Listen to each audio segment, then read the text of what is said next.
Dito kami ngayon sa Sabano Park para mag food trip, tambay. Ang daming tao dito, guys. Sabano Park.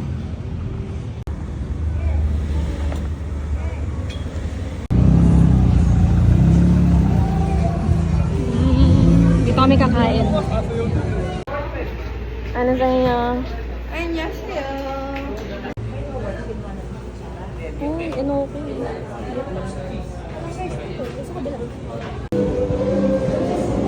Bumili si Donna. Ito gusto ko. Kainis naman, meron kasing music, baka makapiright tayo, kaya magbo-voice over tuloy ako. So, kumuha na nga kami ng kimchi at kung ano-ano pa. Food trip. 215 pesos. Grabe rin talaga yung presyo ng mga ganito pala. First time ko kasi magganito, yung magluluto ka ng Korean noodles. 215 pesos na nga yung akin. Ito lang yung laman niya. Tapos yung kay Ella naman, 370 pesos. Yung raw egg, 25 pesos. Tapos yung cooking charge, 40 pesos. Pero syempre, yung experience din yung binabayaran dito. Sabi ko nga, ganito na lang kaya inegosyo ko. Baka yumaman ako dito. At dahil nga first timer tayo sa ganito, nagpaturo muna ako kung paano yung gagawin. Basta pag sama-samahin mo na ingredients, as skill na yun. Ba't ikaw may nalibuntin? Pwede na kita mo.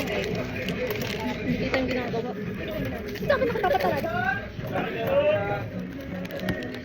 May nakikita kasi ibang tao.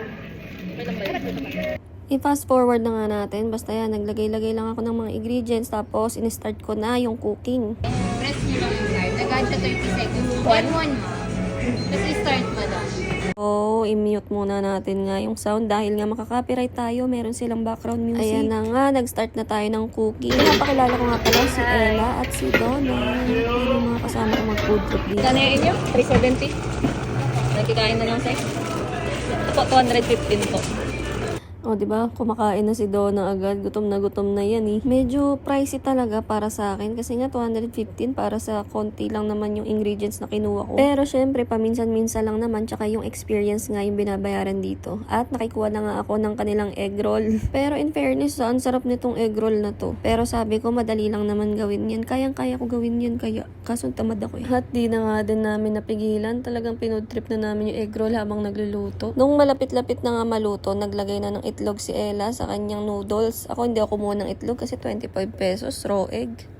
Cheesy.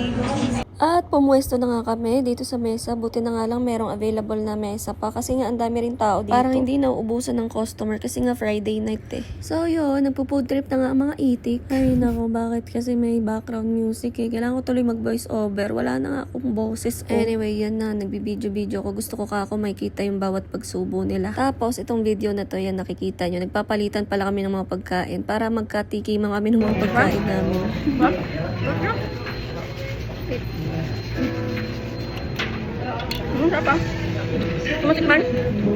Tipid tips from us guys. So, iba-iba dapat ang orderin nyo.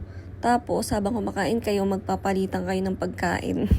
Basta make sure wala kayong sakit. Kasi magkakahawaan kayo ng sakit kung sakali. At nakita ko nga yung favorite kong bowl. Buti tama itong nakuha ko. Yung favorite mo din sa sabi. Grabe, pinilit ko lang ubusin. Busog na ako. Pero ayan, after namin kumain, nag-set up kami ng upuan at ng mesa dito at nagkwentuhan kami.